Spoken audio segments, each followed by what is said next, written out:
Hola a todos y a todas, sean bienvenidos a la revisión del ensayo número 3 correspondiente a competencia lectora. El día de hoy estaremos revisando pregunta tras pregunta para resolver cualquier duda respecto a este ensayo. Les invito entonces a poder revisarlo completo, ahí poder ir contrastándolo con tus resultados de intranet para que quede todo más claro. Así que comenzamos con nuestra revisión. Vamos a comenzar entonces con la lectura número uno, que era una introducción del libro Historia del Tiempo, que es escrita por Carl Sagan. Vamos a ver que en este texto en general forma parte de una introducción de un libro mayor. Y en ese sentido nos va a hablar acerca de cómo, en estos primeros párrafos, las personas en general tienden a no hacerse preguntas acerca del universo. ¿Ya? Ahí de alguna forma también va a hablar del caso de los niños que sí puedan elaborar preguntas y cómo en la sociedad normalmente estas cosas o estas preguntas que provienen de los niños son omitidas, ¿ya? En el párrafo 4 ya nos va a comenzar a hablar de la figura de Hawking, que es el escritor de la obra en general, y que este fue premiado, que pertenece, ¿cierto?, a la Royal Society. Nos va a contar en particular la experiencia de cómo él pudo ver este episodio donde Hawking firma este libro. Vamos a ver que Hawking también ocupa una cátedra importante que hasta ha sido precedido por otros autores importantes. Y en el párrafo 6 y 7 nos habla acerca de este libro, ¿cierto?, que está introduciendo Sagan y que tiene que ver acerca de Dios o la figura de Dios o la ausencia, como dice ese párrafo 6, para entonces ver una serie de conclusiones en torno a esto y a otras cuestiones del universo. Con eso vamos a pasar a la primera pregunta. Fíjense que dice, ¿cuál es la función? Entonces, acá nosotros recordamos que función lo vamos a vincular con rol. En los párrafos, recuerden, los párrafos tienen funciones dentro del texto. Cada párrafo hace algo, tiene una función para articular el todo. Vamos viendo, mostrar la idea de que únicamente los niños son capaces de cuestionarse la realidad. Acá siempre dudamos del distractor. Tenemos que comprobar, si es así que escogimos esto, veamos que sea coherente. ¿Únicamente los niños son capaces de cuestionarse la realidad? Fíjense que el uno nos dice que sí, que los niños se cuestionan la realidad, pero eso únicamente está errado. Porque acá te dice, pocos de nosotros dedicamos tiempo, es decir, a partir de esa marca, decimos que sí hay un grupo de personas que igual se dedica a pensar y a preguntarse los porqués de la naturaleza. ¿Ya? Por lo tanto, vamos a decir que esta tiene un error. Y eh, aquí soy enfática en decir que tenemos que siempre tener mucho ojo con los totalizadores para ver si se cumplen o no. Luego, comparar, ¿ya? ¿Cómo piensan el universo niños y adultos? Aquí hay un error que tiene que ver con el cómo piensan, porque si te fijas, ese párrafo no está hablando en el cómo piensan, sino acerca de las preguntas que puede hacerse un grupo y otro, donde los niños sí suelen por lo general preguntarse mucho y los adultos en gran medida también no se lo cuestionan, ¿ya? Por lo tanto, no tiene que ver con el pensamiento, sino que lo central tiene que ver con cómo las personas en general tienden a no cuestionarse los porqués de la realidad. Así también se dice, problematizar la ignorancia. No hay una problematización de esto, ¿ya? Ahí tenemos que tener mucho ojo siempre con el verbo. Y luego dice, la ignorancia que existe en torno al mundo y el universo.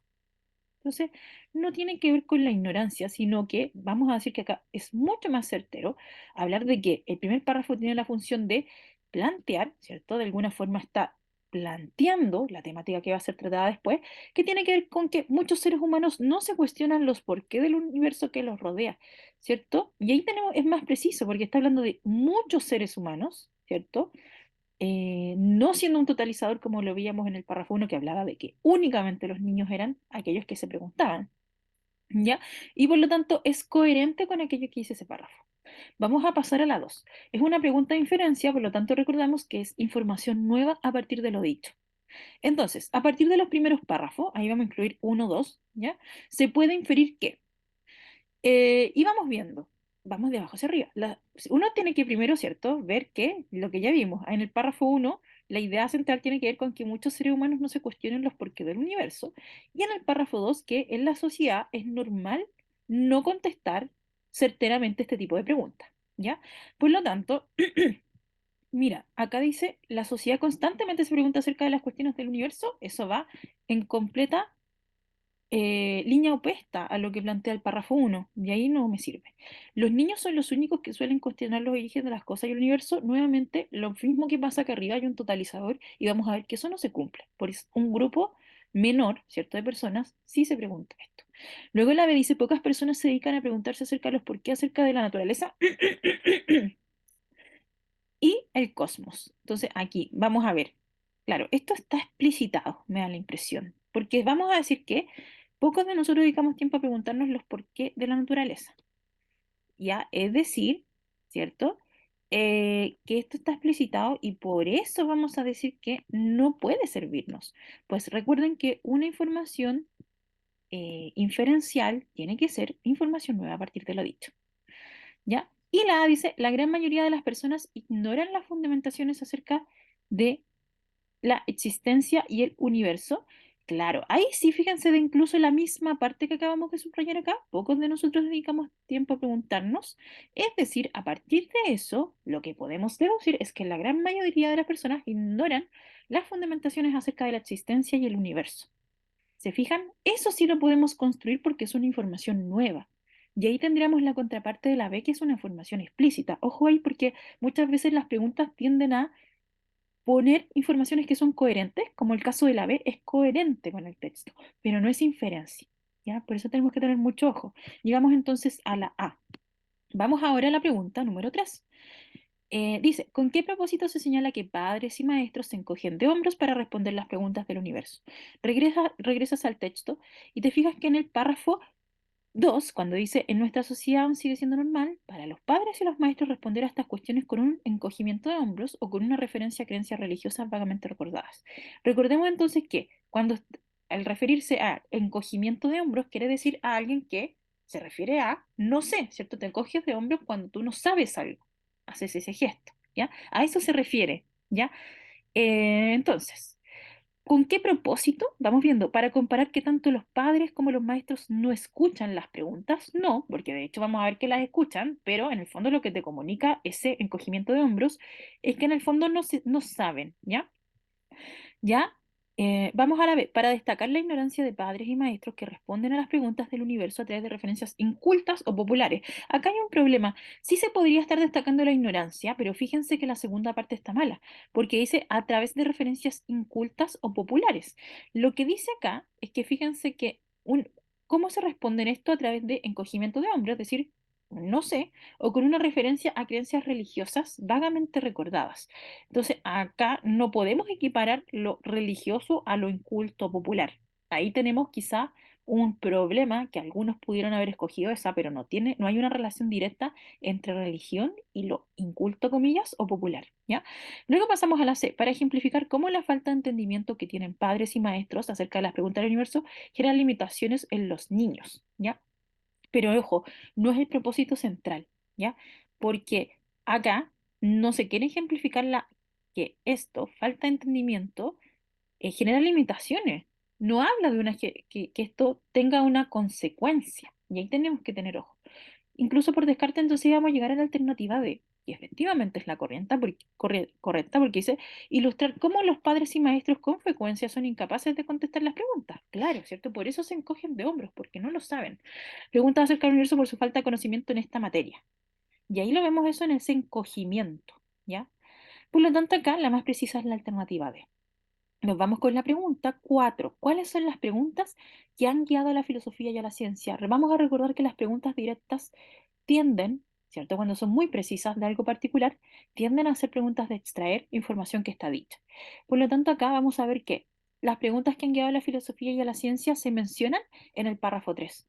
Te fijas que dice, pero gran parte de la filosofía de la ciencia y la ciencia han estado guiadas por tales preguntas.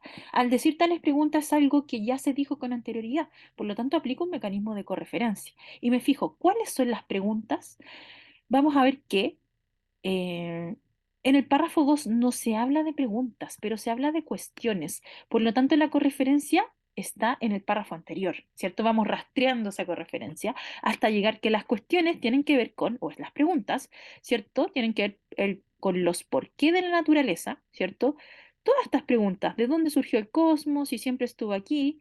En definitiva, ¿por qué hay un universo? Esas son las preguntas a las que refiere el párrafo 3. Y con eso, ¿cierto? Vamos respondiendo. Las preguntas, bueno, ¿cuáles son las preguntas? Las preguntas que han sido formuladas por los niños a lo largo de la historia. No se refiere a ellas. exclusivamente como que sean de los niños, ¿cierto?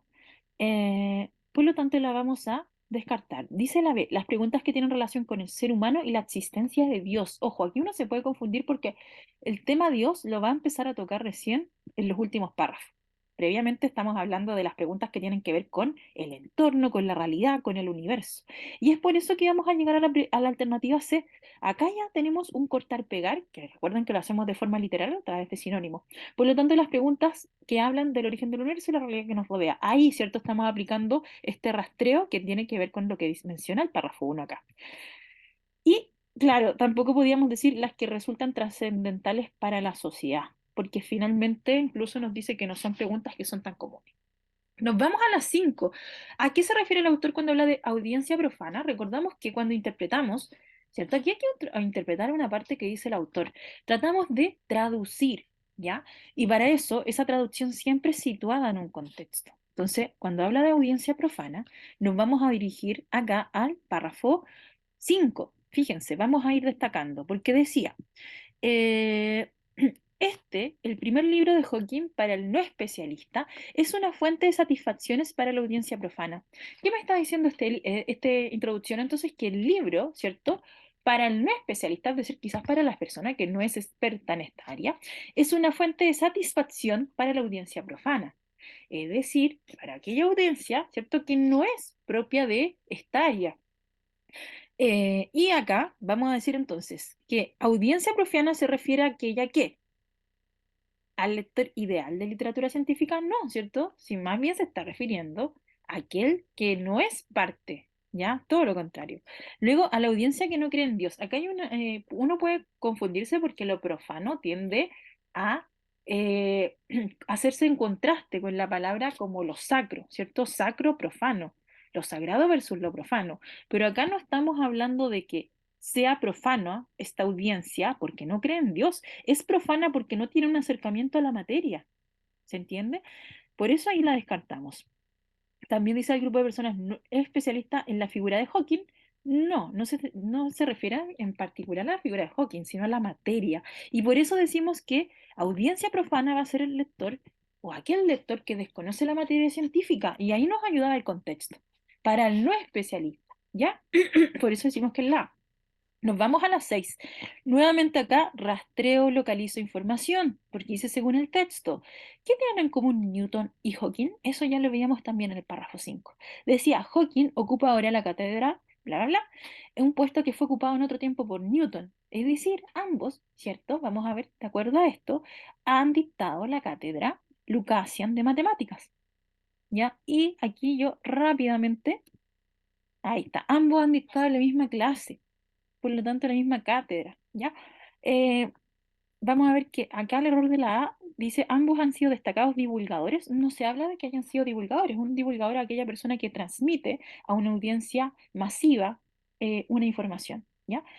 C, ambos han sido han explorado lo muy grande, ahí se confunde porque dice en el fondo que Newton, ¿cierto?, exploró lo muy grande y Pan Dirac lo muy pequeño, pero no se refiere a Hawking.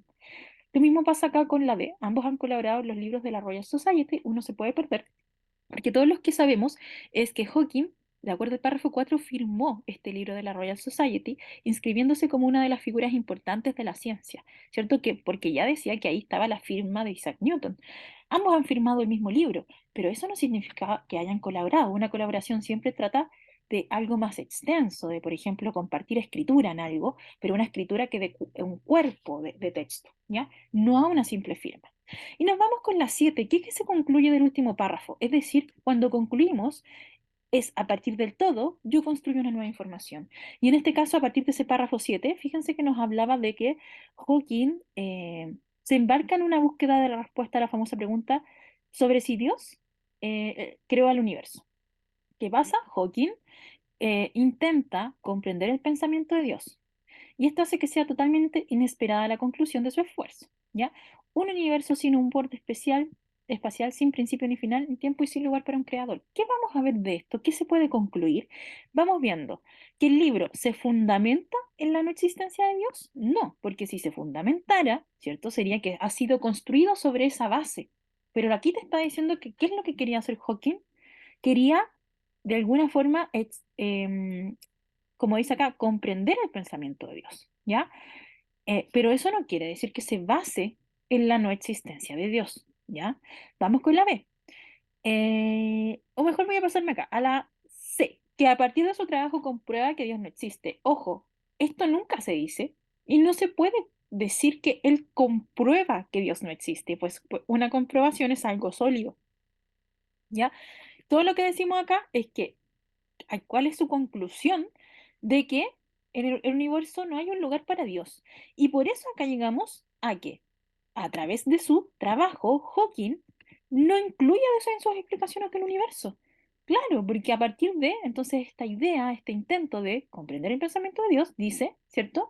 En su conclusión que no hay lugar para un creador, por lo tanto no incluye a Dios en las explicaciones del universo que él mismo da, ¿ya? También vamos a descartar la D porque decía, explora la idea de la ausencia de Dios. Vamos a ver que incluso parte de la premisa de que quiere comprender el pensamiento de Dios, ¿ya? Por lo tanto, acá la que podemos concluir, es decir, extraer a partir de, como información nueva, es la B. Y nos vamos con una pregunta de evaluar. En la número 8 dice, ¿qué función tienen los puntos suspensivos en el sexto párrafo? Para ello te localizas en el sexto, que era un párrafo corto. Dice, también se trata de un libro acerca de Dios o quizás acerca de la ausencia de Dios. Cuando tú lees esos puntos suspensivos, te está hablando de que hay un tiempo, ¿cierto? Un tiempo que tú debes tomarte para recuperar, ¿cierto? Esta oración que sigue, está ahí mismo, por eso parte con minúscula, ¿ya? Entonces, repito, también se trata de un libro acerca de Dios, o quizás acerca de la ausencia de Dios. Te fijas, hay una pausa, y esa pausa transmite algo, vamos viendo. Pausa transitoria para destacar que el libro trata de la ausencia de Dios. Allí no es que haya una pausa eh, que quiera demostrar eso, ¿ya? De que destacar que el libro trata de la ausencia de Dios, porque de hecho, ¿qué es lo que íbamos a ver? La palabra Dios llena estas páginas. Lo que sí podemos decir es que hay una vacilación, hay una duda. Eso es lo que transmiten los puntos suspensivos, ¿ya? Por eso decimos que vacilación acerca de si el libro trata la figura de Dios, ¿ya? Está vacilando, está dudando, ¿ya? De parte de Sagan.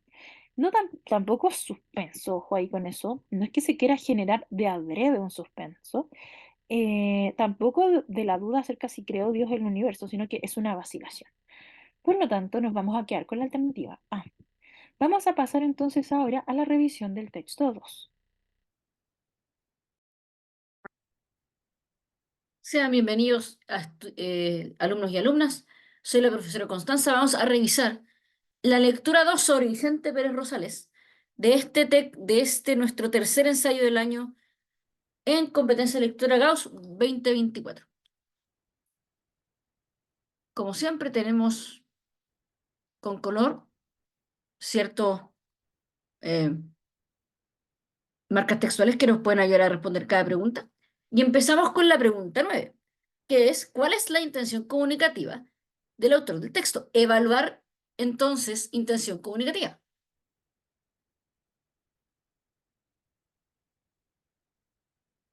Interpretar, evaluar intención comunicativa. Vamos con las alternativas.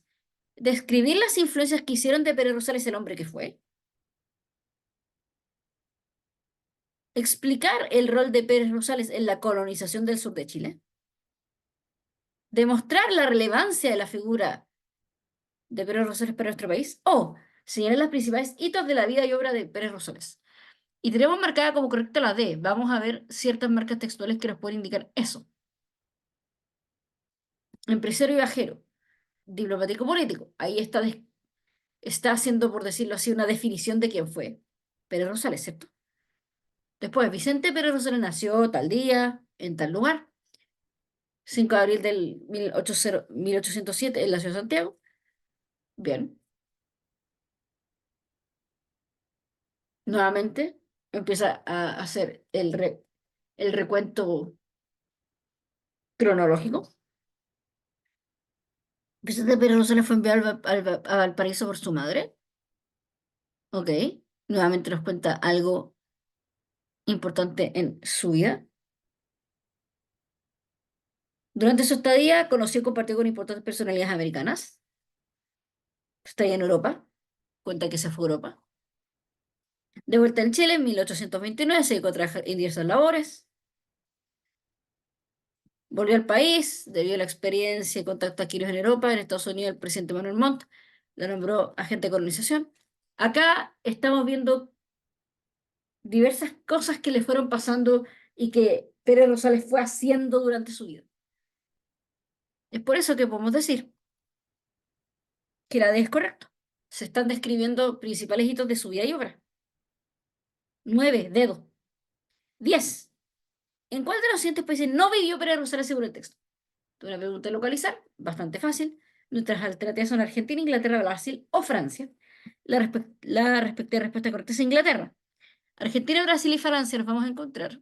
Entonces, dado que tenemos que encontrar el que no es, y efectivamente dice que fue exiliado a Mendoza, párrafo 2, palabrita en verde en el párrafo Mendoza. Después, fue a estudiar a Francia y quedó varado en Río de Janeiro. O sea, iba a ir a estudiar a Francia, pero quedó varado en Río de Janeiro, Brasil, ¿cierto?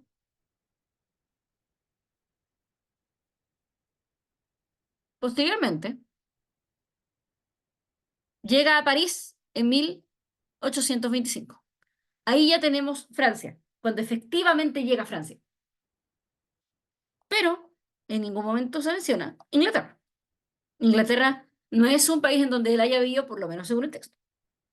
10. Barco. 11. ¿Cuál es el tema principal del párrafo 4? Pregunta de síntesis. Alternativa: la llegada de Pérez Rosales a Europa y la educación que recibe ahí. La relación de Pérez Rosales con su mentor Manuel Silvela y García Aragón. Las características del Colegio Silvela de Bordeaux y el Colegio Hispanoamericano de París. O la cuidada educación recibida por Pérez Rosales.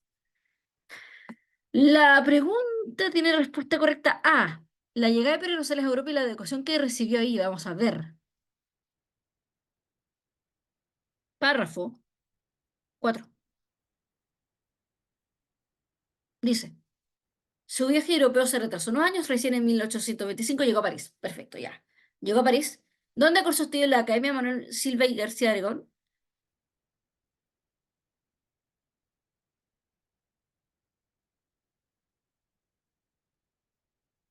que está exiliado en Francia.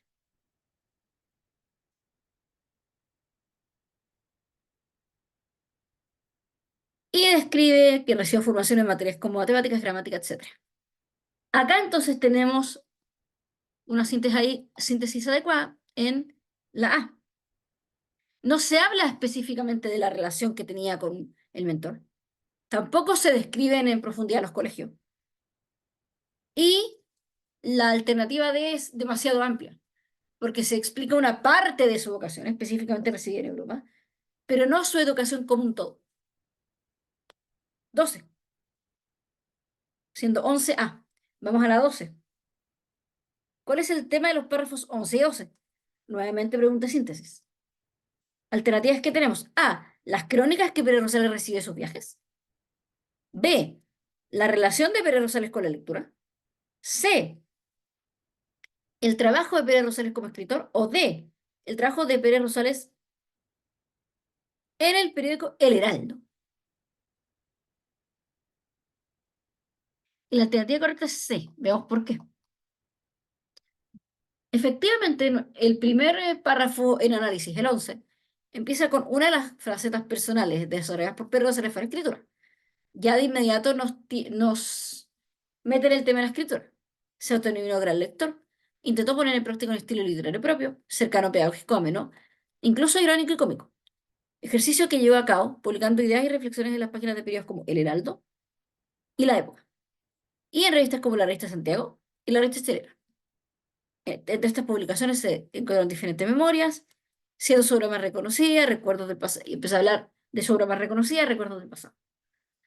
Efectivamente acá, el tema central es el trabajo como escritor. Se menciona, pensando en la alternativa Barco, su relación con la lectura, pero muy al pasar.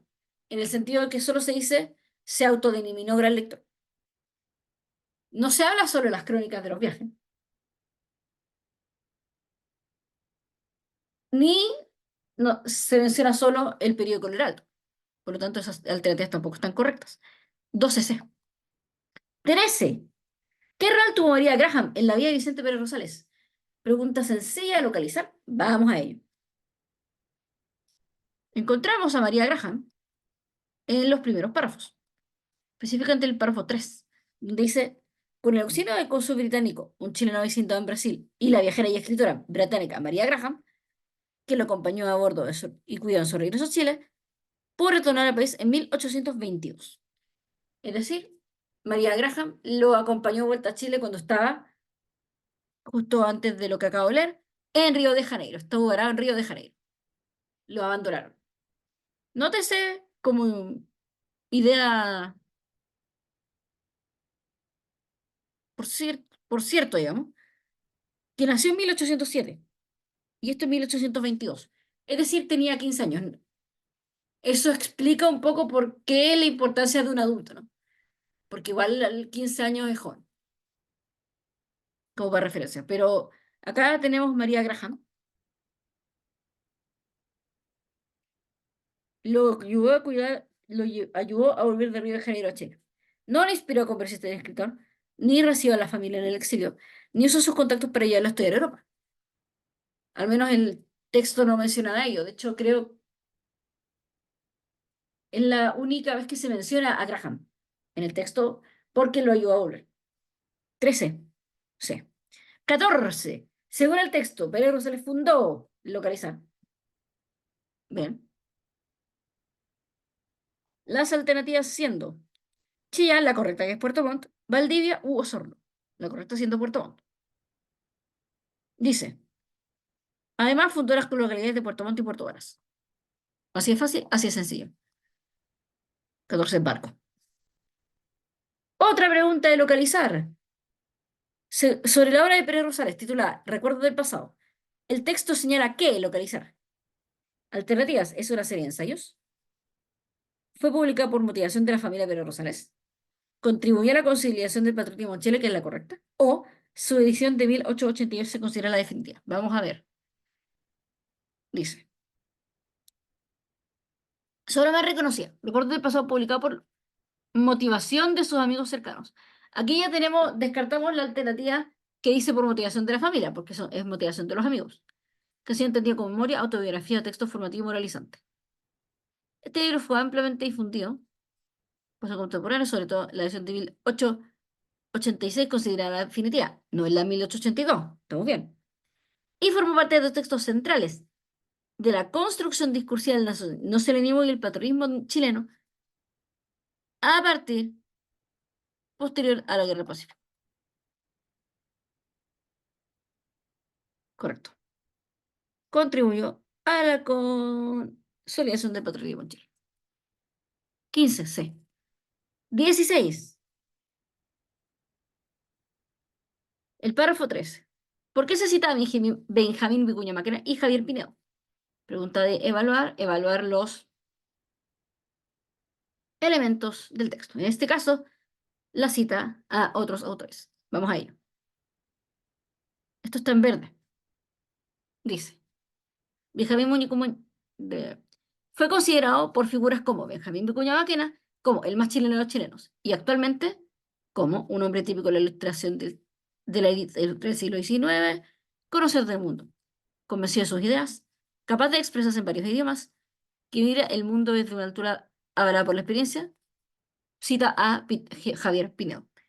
En ambos casos se están dando opiniones o puntos de vista sobre Vicente Pérez Rosales. ¿Qué sería la alternativa A? Se recogen sus opiniones sobre la figura de Vicente Pérez Rosales. No solo biógrafos, no dice que inspiraron su trabajo y tampoco dice que hayan sido contemporáneos. Y no, sobre todo, no es la razón.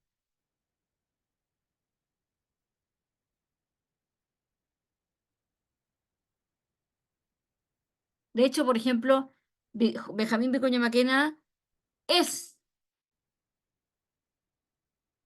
contemporáneo, sí, aunque nació después. Nació después, murió el mismo año, murió más joven. Pero ese no es el punto. No es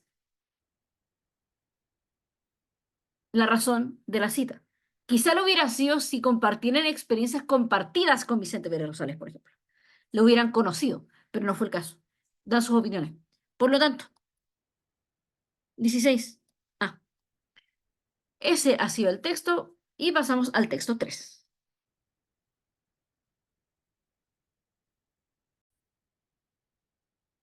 Vamos a revisar la lectura número 3, que básicamente nos habla acerca de un estudio que se realizó el año 2023 y que tiene como centro la comprobación o la prueba de que las migraciones que ocurrieron entre Norteamérica y Asia fueron bidireccionales. Entonces vamos a ver que acá se nos presenta un estudio, también se nos habla en un apartado acerca de la llegada a las Américas a través del estrecho de Bering, como la importancia que tuvo esa teoría, esa hipótesis, mejor dicho, y también ahí lo va a ir contrastando entonces con este nuevo estudio que nos da más referencias acerca de la bidireccionalidad de estos migraciones que ocurrieron. Vamos a ir entonces con la pregunta 17, que es una pregunta de localizar. Recuerden que es una pregunta directa, por lo tanto yo lo que intento hacer es rastrear esto. Y esto lo vamos a ver en el primer párrafo, porque tiene que ver con, como ya dije, cómo se probó que las migraciones fueron bidireccionales. Esto lo vemos en el párrafo 1. Aquí lo voy a destacar en otro color, yo ya lo tenía destacado, pero fíjense, dice, los autores de un estudio reciente creen haber encontrado pruebas de ancestralidad americana en el ADN en el ADN de sirianos que vivieron hace siglos. Entonces, aquí nos está hablando acerca de este estudio y que se encontró pruebas de ancestralidad en el ADN de americanos que vivieron hace siglos. En ese sentido, vamos a ver que la correcta es la C, a través del ADN del pueblo que habitó Siberia. Uno acá se puede confundir, porque fíjense que acá en el párrafo 2 te habla de los genomas de algunos siberianos actuales, pero fíjense, dice, este legado, refiriéndose a lo que ya dijo anteriormente, que era el ADN americano en los siberianos. Entonces, ese legado, y ahí hay una cláusula presente todavía en los genómenos de algunos siberianos actuales. ¿Te fijas entonces que cuando dice es una prueba arqueológica, no se está refiriendo a esto? Esto es una cláusula para referirse a lo que ya dijo en el párrafo 1, ¿ya? Entonces, ¿qué es una prueba arqueológica que nos da a entender que los norteamericanos conectaron con sus vecinos del norte hace miles de años? Es lo que menciona en el párrafo 1, ¿cierto? La prueba del ADN, ¿cierto? De siberianos que vivieron hace siglos. Por eso decimos que es la alternativa A. Esta estaba compleja a pesar de ser una pregunta de localizar. Ya que por lo tanto aquí es importante que vayamos estableciendo esta correferencia para ver cuál fue el sujeto, porque acá es súper fácil confundirse y pensar que podía ser la alternativa A, ¿ya? Vamos a ir ahora a la 18. Se concluye del texto que el descubrimiento presentado representa. Como es una conclusión, yo sé que es una inferencia, es decir, es una información nueva, pero además es de todo el texto, ¿ya? Entonces, ¿qué es lo que representaba este descubrimiento presentado? Vamos a ver que a lo largo del texto, ya de en los primeros párrafos, nos presenta de que el descubrimiento no ha sido una sorpresa, ¿ya? Eh, claro, un nuevo estudio señala que los humanos o los desplazamientos rara vez han sido unidireccionales, suelen producirse en ambos sentidos. Ahí ya tenemos información acerca de eh, cómo esto siempre ha sido bidireccional. ¿Ya? Como dice también el párrafo 5, a pesar de la gran cantidad de investigaciones que se ha centrado en la reconstrucción de la llegada de los humanos al actual Alaska, dice también que eso está cambiando. En el 2019, un estudio presentó pruebas genéticas que mostraban que los pueblos que vivieron en ambos lados estuvieron en contacto. Por lo tanto, ¿qué es lo que tú te fijas? Que la presentación del estudio del año 2023 no es un quiebre con lo anteriormente conocido, sino que más bien está reforzando la idea que se viene ya trabajando en otros estudios. ¿ya? Por eso tampoco es una pieza nueva que redirecciona los estudios actuales. No está redireccionando, no está cambiando el rumbo, más bien está siguiendo una línea de los estudios de los últimos años. A la par también, vamos a decir que no es una, no representa, no se puede concluir que es una sorpresa. De hecho, ahí lo dice, no es una sorpresa, ¿ya? Y por eso vamos a determinar que la conclusión que se puede establecer es la demostración de algo ya estudiado por los científicos. Ya se viene a demostrar, a reforzar lo que ya en los últimos años se ha estado conversando en esta cúpula científica. Y nos vamos a una pregunta más general. Dice, ¿cuál es el propósito del texto? Cuando hablamos de propósito, buscamos siempre un verbo que sea adecuado, pero además la información que le sigue debe ser coherente con lo que presenta. Vamos viendo. Demostrar a través de nuevos estudios el error que existe en creer en una teoría migratoria unidireccional. Aquí nuevamente, tomándonos de los que ya dijimos, no es que actualmente se crea que la migración de este territorio a otro fue unidireccional, sino que ya se viene conversando, por lo tanto no hay un error, ¿ya? La B dice, presentar un estudio que da nuevas evidencias acerca de la migración bidireccional. Así leyendo la primera me queda como que es la correcta, pero voy a comentarla en un ratito más para ver si me calza otra. Dice la C, explicar el tránsito de América a Asia a través de Bering. Aquí, claro, esto está errado, pues el propósito está hablando, presentando un estudio acerca de la bidireccionalidad de los tránsitos humanos en esos territorios. Y también la C, exponer diversos estudios en torno al tránsito humano en América y Asia. No son diversos estudios, sino que más bien se habla de uno en particular, el de Poch, y cómo eso ha venido a reforzar lo que ya se ha trabajado anteriormente. Acá entonces no me cabe duda con que lo que está haciendo el texto es presentar un estudio que da nueva evidencia acerca de la migración. Eso es lo que está haciendo y eso es coherente con el texto. Nos vamos a ir a la 20 que nos habla de una pregunta de localizar, porque dice según el texto, ¿cierto? Y claro, si dice del estrecho de Bering, yo ya sé que eso está más o menos mencionado en el párrafo 4 con la llegada de las Américas, ¿cierto? Que ahí nos explica un poco esta hipótesis del estrecho de Bering, que era una franja de tierra, como dice acá, que conectó con cierta periodicidad, es decir, no fue permanente, el norte de Asia con la zona que ocupa Alaska, ¿ya? Y se produjeron migraciones. Por lo tanto, según el texto, el de estrecho de Bering era una franja de tierra permanente, no, porque dice que lo hacía con cierta periodicidad, por lo tanto, no tiene un carácter permanente, ¿ya? La B dice un paso transcontinental, ya bien, si sabemos que ahí es de Asia, América, ¿cierto? Que permitía el tránsito de migrantes durante la prehistoria. Y es precisamente lo que acá nos va a mencionar el párrafo. ¿Ya? Franja, ¿cierto? De tierra, que durante la prehistoria conectó con cierta periodicidad, ¿ya?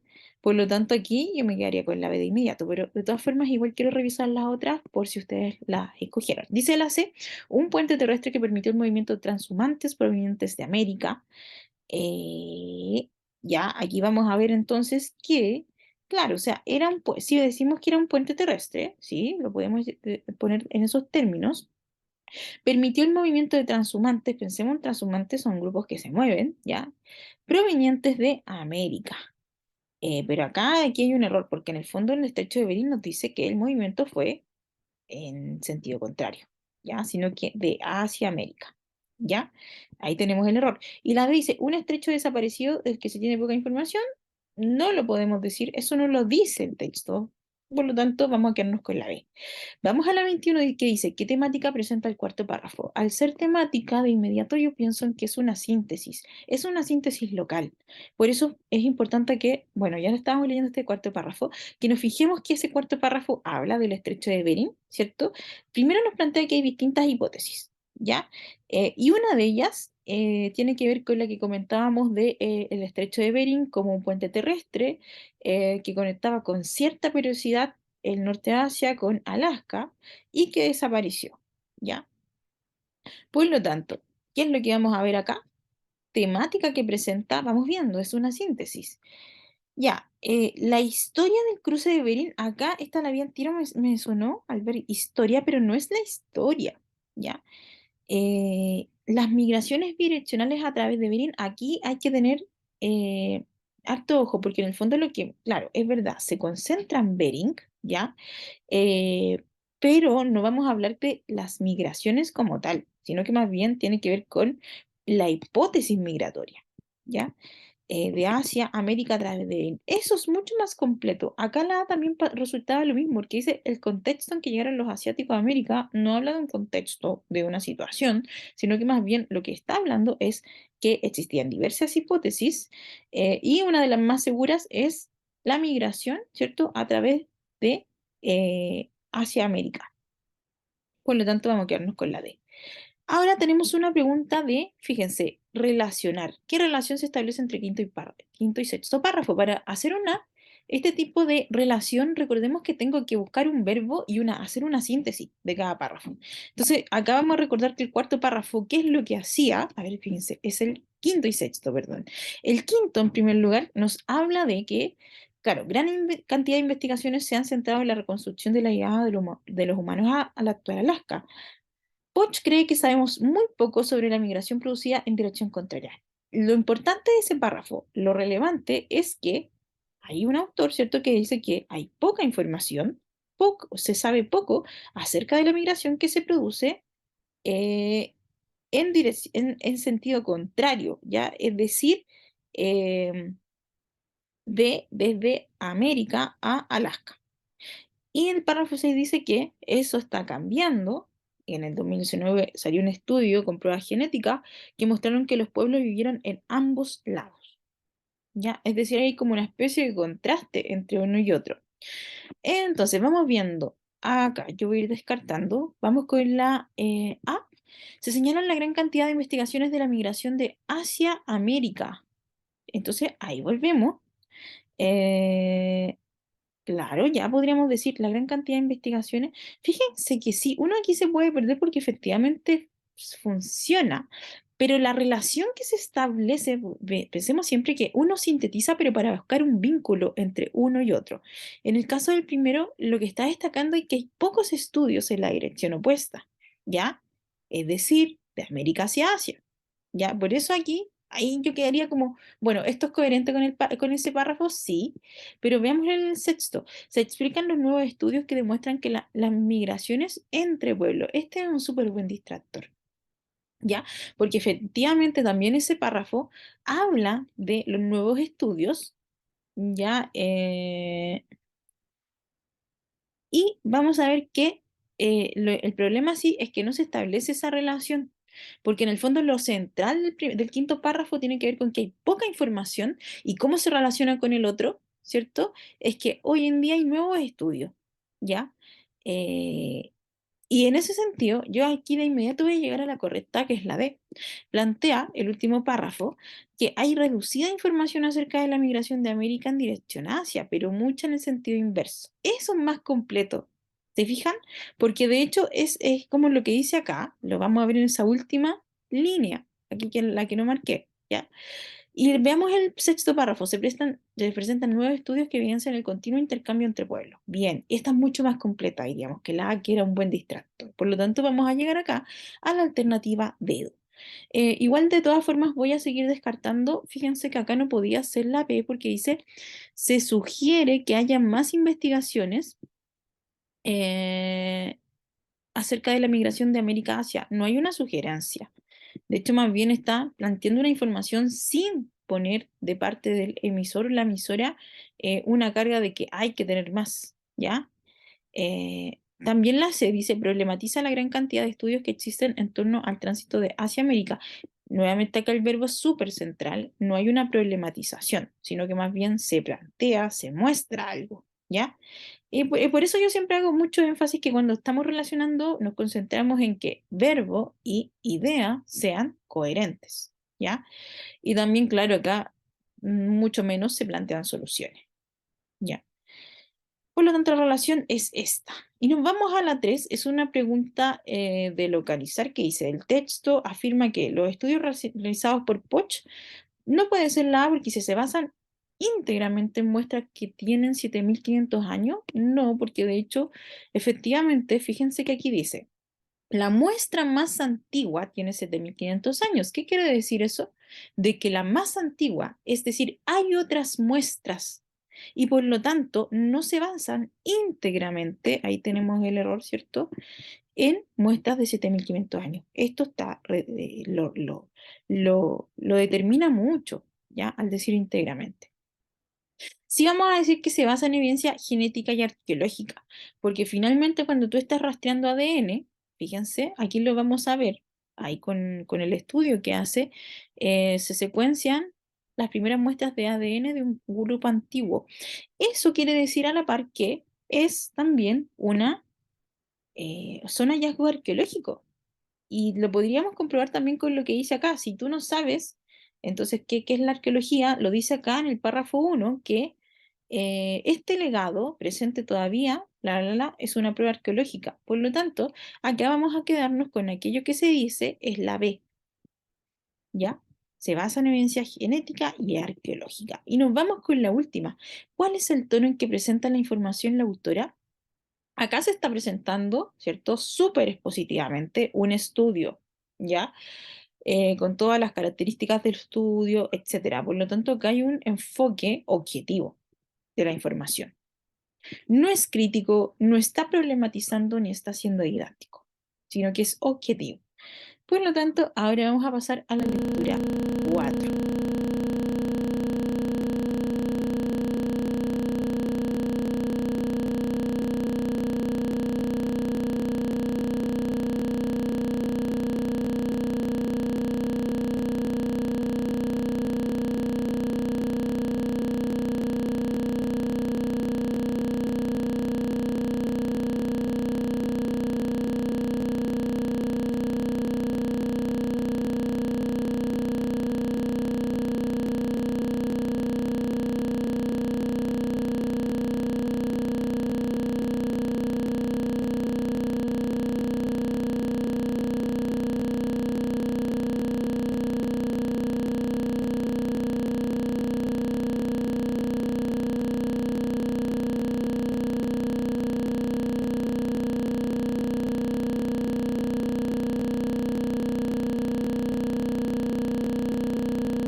vamos a pasar a la lectura número 5 que correspondía a una infografía que proviene de la situación pública, en particular del sitio web Observatorio Cultural, y que nos da valiosos datos en torno a la participación de la mujer en diversas carreras que tienen que ver en las áreas de cultura, artes y patrimonio. Ahí nos va a entregar entonces una serie de datos estadísticos en cuanto a ciertas carreras que tienen como determinadas variaciones.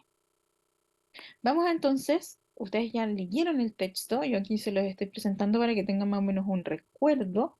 Recordemos que en las infografías siempre nos vamos a concentrar no tan solo en el texto mismo, sino que también en los recursos semióticos que pueden venir dados por las imágenes, los gráficos o incluso los logos, las tipografías, los títulos, todo eso nos da eh, algo que podemos leer también en un formato más audiovisual y que ustedes saben que todo esto tiene un significado, el hecho de que esto tenga una fuente particular, una predisposición, etcétera, ¿ya?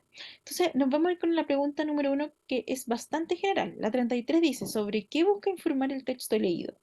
¿Ya? Entonces, acá nos vamos a dar cuenta que no está informando acerca de brechas, de distancias entre hombres y mujeres, ¿ya? Tampoco se dedica a mostrar o informar acerca de la diversidad de ofertas de pregrados, ya que no es que esté promocionándolo, sino que más bien está hablando de datos. Y por eso acá nos vamos a inclinar rápidamente por la D, datos estadísticos de participación femenina en cultura, artes y patrimonio, porque ahí vamos a ver que de hecho todo esto, de hecho los gráficos, los números que aparecen acá ya nos dan una idea de que eso es lo que se está abordando, ¿ya? Los porcentajes que existen en variadas carreras de esas áreas. Claro, y también el rol de los estudiantes no se concentra en hablar del rol, ¿ya? Sino que más bien solo son datos. Nos vamos a la 34 que dice, de las carreras del área de cultura, artes y patrimonio presentadas en la infografía, ¿cuál de ellas es la que tiene menor porcentaje de matriculadas? Ahí entonces sabemos que está preguntando por el menor porcentaje de mujeres, ya que dice matriculadas y no matriculados, ¿ya? En este caso, nosotros teníamos que hacer un rastreo por las distintas carreras. Sabemos que nos hablan, fíjense, de música, nos habla de arquitectura, gastronomía, conservación, restauración, etcétera. Pero acá abajito, en el último apartado, nosotros íbamos a ver que nos habla de que solo, ahí como dice, solo 6% las carreras de técnica en sonido y acústica matricularon a solo 99 mujeres el año 2019. ¿Qué quiere decir esto? Entonces que esas 99 mujeres se consideran entonces el 6% en esa carrera en particular. Y con eso vamos a construir que aquella carrera que tiene menor porcentaje de matriculadas sería esta, ¿ya? Porque estamos hablando de porcentaje. Sería técnica en sonido y acústica. Nos vamos a la 35 que dice, se puede inferir acerca de la totalidad de matrículas de carreras de pregrado, artísticas, culturales y patrimoniales que está hablando de la totalidad de las matrículas y eso ya está señalado acá. Ya les voy a mostrar acá más grandecito que decía 50,1% de las matrículas de carreras de pregrado en formación artística, cultural y patrimonial del año 2019 son mujeres. ¿Qué extraemos de acá? Entonces, que si el 50,1 son mujeres, el resto son hombres. Ya, en esta dinámica binaria, entonces digamos que se distribuye de esa forma. Por lo tanto, se puede inferir, es decir, información nueva sería que eh, fíjense, aquí vamos descartando. No podríamos decir que el mayor porcentaje estaba por mujeres, no. Las matrículas de mujeres se alzan notoriamente frente a las masculinas tampoco, porque eran 50,1. Las matrículas de hombres tienden a situarse muy por debajo, tampoco. Lo que sí vamos a ver que es que existe un equilibrio entre mujeres y hombres matriculados en este tipo de carreras, ¿ya? En términos generales, porque nosotros vimos, ¿cierto?, que hay ciertas carreras que tienen marcado carácter femenino y otras marcados carácter masculino, pero fíjense que acá nos concentramos en esto, pues nos está hablando de las matrículas de carrera de pregrado en todas estas áreas, artísticas, cultural y patrimonial. Y ahí tú dices que, sí, que efectivamente acá hay un equilibrio. Nos vamos entonces a una pregunta muy precisa, una pregunta directa y por lo tanto hay que rastrearla. Dice, ¿cuál es la carrera con mayor matrícula femenina? Acá nosotros hacíamos un rastreo, acá en el punto 2 precisamente, que decía que la carrera de más profesionales donde hay mujeres son danza con 80,9, conservación y restauración 100%. Entonces ahí de inmediato uno dice el mayor porcentaje de matriculadas que existe en alguna carrera tiene que ver con conservación y restauración. Ay, aquí marqué mal, ahí, esta está dicha, ¿ya? Y nos vamos a la 37 que dice. En relación al texto, ¿cuál es la función que cumple el siguiente segmento? Recordamos que cuando vemos segmentos, no nos quedamos con el segmento así, tal cual. Tenemos que volver al texto para ver qué función cumple dentro de él, ¿ya? Si te vas a ese segmento, que es esto, fíjense, es un apartado en un cuadradito que dice Arquitectura y Gastronomía son las carreras más paritarias el 2019 con un 49,9 y 53% de mujeres respectivamente. Por lo tanto, ¿qué es lo que vemos ahí? Que hay un destaque. Hay un destaque porque recuerden, no estamos leyendo cualquier texto, estamos leyendo una infografía. Y cuando leemos infografía, el elemento semiótico visual cobra importancia, porque también, cuando ya hemos hablado, ¿cierto?, en clases, que si hay algún título que está mucho más destacado, que tiene más presencia, tiene una disposición central, eso quiere decir que ese elemento cobra relevancia. Y en este caso acá es un apartado. Y en ese sentido decimos que hay un destaque. ¿Ya? Rápidamente entonces ahí vamos a ver que destacar los pregrados con mayor paridad de género es coherente además con la información que presenta. ¿Ya? No es que podríamos haber descartado acá cuantificar la cantidad de mujeres que cursan los pregrados mencionados. No, no se quiere hacer una cuantificación, un conteo. ¿Ya? Tampoco contrastar las carreras mencionadas con las demás del texto. No está haciendo un contraste, ni tampoco claro, aquí tendríamos el problema de las B que dice las carreras más relevantes. No, ya aquí nos quedamos con la B. Luego pasamos a la 38 que dice, ¿cómo se puede calificar la participación masculina en el área de arquitectura? Nos concentramos entonces donde habla de arquitectura. Fíjense, en el mismo apartado que vimos recién decía, arquitectura es una de las carreras más paritarias, con un 49,9%. Por lo tanto, ¿qué es lo que estás viendo ahí? Que en porcentaje, arquitectura tiene la mitad de personas que corresponden a femenino y la otra mitad a masculino, de alguna forma representados de igual manera. Por lo tanto, lo que vamos a llegar acá es que se puede calificar la participación masculina en el área de arquitectura de una forma equitativa, ya que se equipara a la participación femenina. Hay un solo punto de distancia y con eso yo no puedo, por ejemplo, hablar de que es desigual. Eso es muy taxativo, ¿ya? Además que la explicación temática, fíjense, ¿sobrepasa notoriamente la femenina? No. Superior ya que supera estrechamente a la femenina, aquí uno podría haber dudado, pero vamos a ver que un porcentaje mínimo es 1% y que no corresponde a casi nada. Y también hay inferior, ya que posiciona por debajo de la femenina. Por lo tanto, aquí digamos aquí la correcta es la D. Nos vamos a ver una pregunta de evaluar. Dice la 39, ¿qué elemento de la infografía otorga credibilidad a la información? Regresamos entonces y en particular lo que nos hace confiar acá en que esta información es verídica, confiable, que tiene peso, es el logo de la institución que está, si ustedes se fijan acá abajito, que decía Ministerio de las Culturas, las Artes y el Patrimonio. Es decir, con esa institución presente yo puedo creer, ¿cierto?, en que la información que se está presentando es correcta, es verdadera. Por lo tanto, aquí vamos a decir que es el recurso semiótico del logo del ministerio. ¿Ya? Y la última, me parece, a ver, sí, dice, a partir de la lectura global de la infografía, es posible concluir. Recuerden, una conclusión es una información nueva, es una especie de inferencia, ¿ya? Vamos viendo. ¿Hay un déficit de participación masculina en las áreas que se presentan? No, de hecho vamos a ver que en varias, y bueno, también por el párrafo inicial de acá, que, de que en el fondo en estas áreas, culturas, arte y patrimonio, está bastante equilibrada la balanza, ¿ya? Se requiere, por eso vamos a descartar la A. La B dice, ¿se requiere mayor estimulación? No, no, siempre este texto es muy expositivo, no está planteando como que se debe hacer algo al respecto, por lo tanto no puedo concluirlo. C. Las matrículas del área presentadas van increciendo. No lo podemos saber. Por descarte, entonces vamos a llegar acá a la D. No se observan problemas de participación femenina en las áreas que presenta la infografía.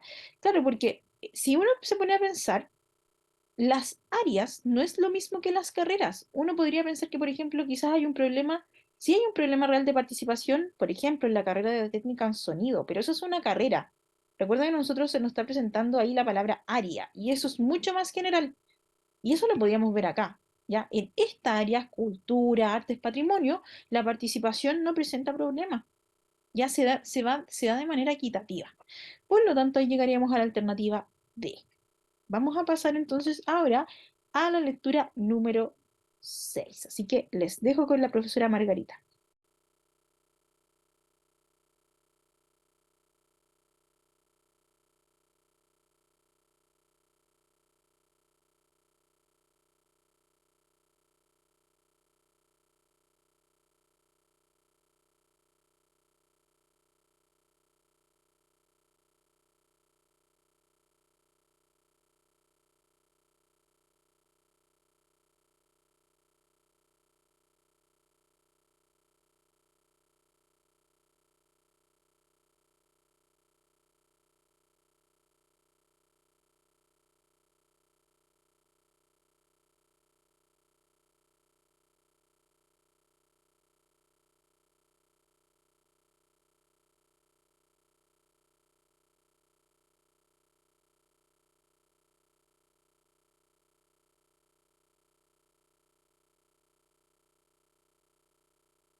y nos vemos en el texto final.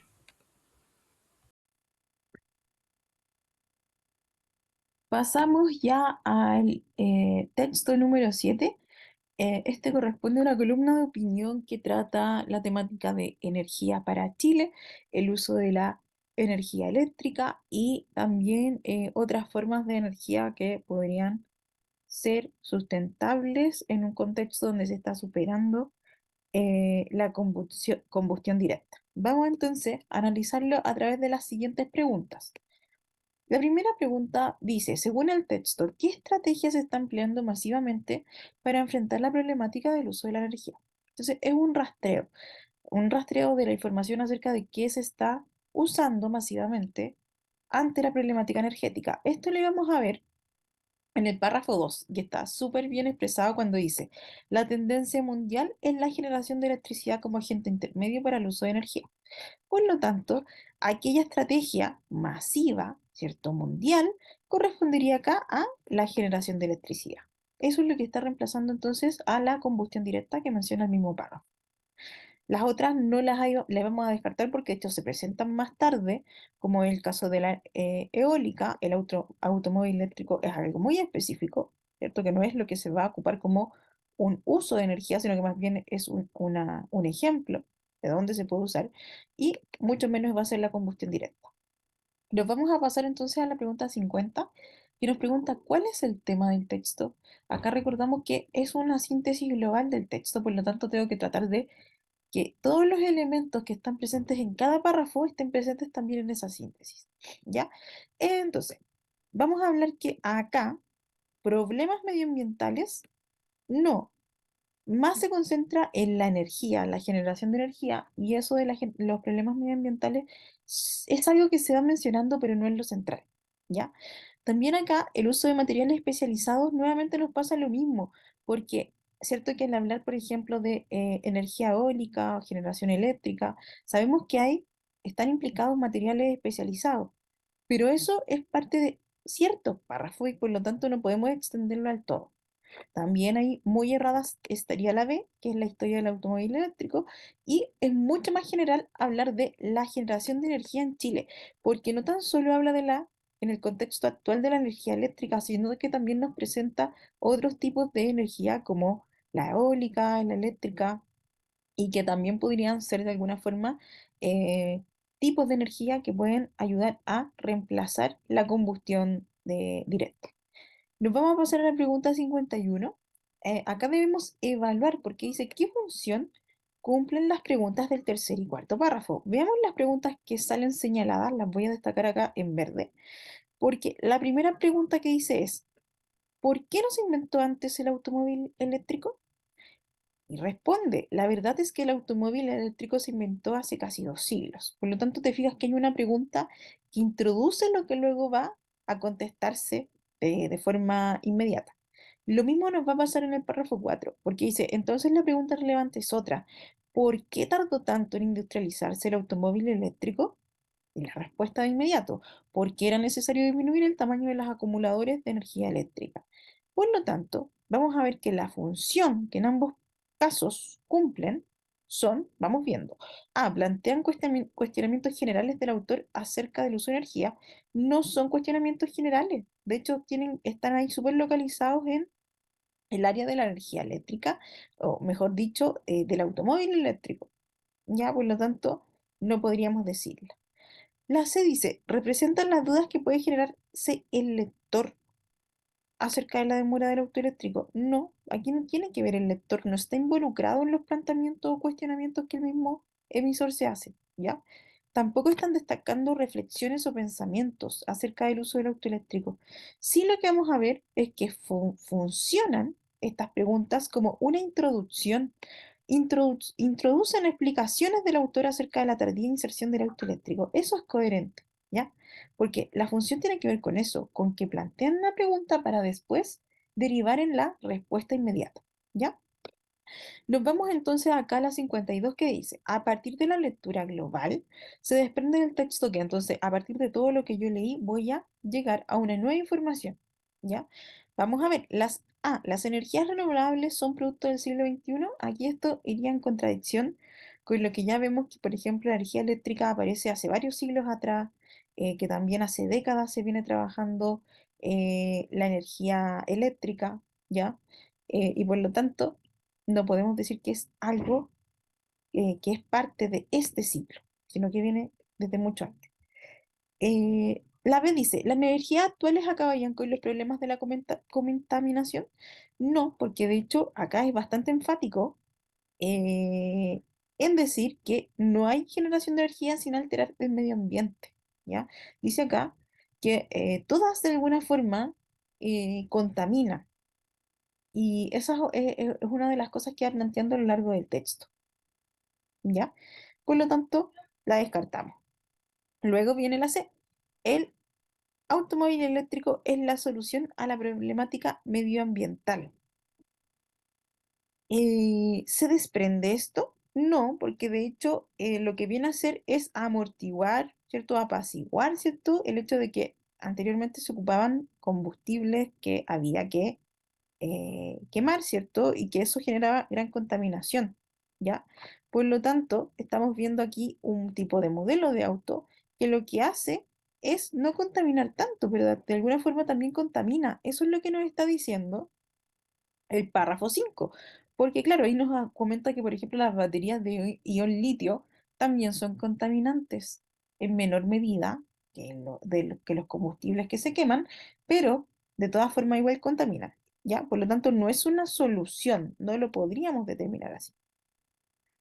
Y vamos a ir con la D, que claro, por descarte llegaríamos acá a esta, que dice, ningún tipo de energía 100% amigable con el medio ambiente. Esto lo vamos a ver, por ejemplo, con la energía eléctrica, eh, que veíamos que, por ejemplo, necesitaba que sus materiales se refinaran, ¿ya? Que además uno de los inconvenientes con que genera también problemas porque ocupa mucho espacio para la agricultura y que es necesario combinarla con otras. Eh, También nos hablaba que, por otro lado, en la energía eléctrica también necesita baterías de ion que eran contaminantes, ¿ya? Contaminantes en el sentido de que ensucian. Y por lo tanto, a partir de todo eso, vamos a concluir que ningún tipo de energía es 100% amigable con el medio ambiente. Nos vamos a la 53. ¿Qué problema medioambiental se plantea con las baterías de ion litio? Acá yo me voy al párrafo 5 porque decía, las baterías de ion litio permiten la circulación de automóviles sin necesidad de quemar derivados del petróleo. Estas baterías en cosa de un par de décadas van a ser una basura indeseada, ¿ya? También es necesario saber que la extracción del litio necesita de agua, la que no es abundante en los salares del norte de Chile, donde abunda el litio. Por lo tanto, ¿cuál es el problema? Acá podríamos ver, en primer lugar, localizar que está hablando de las baterías de ion litio, por eso no vamos a escoger nada, porque dice la extracción del litio requiere mucha agua. Claro, eso es un problema relacionado con el litio, pero las baterías en particular tienen otra problemática, ¿ya? Que tiene que ver con la C, está dicha. Las baterías de litio se vuelven basura indeseada en un par de décadas. Eso sí está dicho, ¿ya? No así, no dice que son altamente contaminantes ni que generan radiación. Por lo tanto, llegamos a la alternativa C. Vamos con la 54. Según lo señalado acerca de la generación de electricidad a través de energía solar, ¿cuál de las siguientes afirmaciones no es correcta? Entonces, acá nos fijamos que tengo que concentrarme en lo que hable de generación de electricidad a través de energía solar. Esto estaba en el párrafo 6. Se dice que ha progresado mucho durante las últimas décadas debido a que ahora se obtienen los materiales de forma más barata, son más fáciles de producir, ¿ya? Además nos dice que los materiales se han refinado, que antes estos materiales eran caros y escasos en el siglo anterior, y con eso, fíjense que rápidamente llegamos a que lo que no es correcto en este caso es que es un método nuevo, ya que ahí incluso a partir del párrafo 7 y con el 6 vemos que es un procedimiento, este tipo de energía, que se ha venido trabajando hace varias décadas atrás, incluso en el siglo pasado. Por lo tanto, no es un método nuevo. Ya, las otras sí la podíamos encontrar cuando hablaba, por ejemplo, de requiere materiales baratos y fáciles, genera problemas por la extensión del espacio que usa para la agricultura y es una fuente discontinua y estacional. Por lo tanto, todo eso corresponde a la generación de energía eléctrica, mientras que la A no. Y nos vamos con la 55.